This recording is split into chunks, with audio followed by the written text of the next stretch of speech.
Comment transformer du plastique en diamant? Les scientifiques du monde entier cherchent à mieux connaître les conditions régnant sur les planètes de notre système solaire.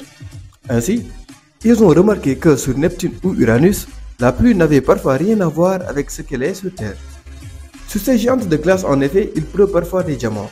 Si un tel phénomène se produit, c'est d'abord en raison de la composition de l'atmosphère de ces planètes, formée notamment de carbone, d'oxygène et d'hydrogène. Par ailleurs, des conditions extrêmes de température et de pression règnent sur Neptune et Uranus. À votre avis, quel est le rapport entre cette atmosphère et le plastique recouvrant nos bouteilles? D'après les chercheurs, ce plastique aurait tout simplement une composition très proche de celle de l'atmosphère de ces deux planètes.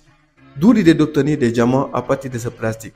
Pour cela, il a été chauffé par un rayon de laser à des températures comparables à celles régnant sur Neptune et Uranus. Par ailleurs, ce plastique a été comprimé durant un très bref espace de temps de manière à limiter les conditions de pression qu'on trouve sur les deux planètes. Et le miracle s'est produit. Les scientifiques ont ainsi créé en laboratoire des nanodiamants de très petite taille, une opération déjà réussie avec des hydrocarbures, mais l'oxygène contenu dans le plastique aurait accéléré le processus. En dehors de leur aspect spectaculaire, ces expériences ne sont pas sans utilité. Elles nous en apprennent d'abord davantage sur les conditions régnant sur certaines planètes du système solaire, mais elles créent aussi des objets très recherchés.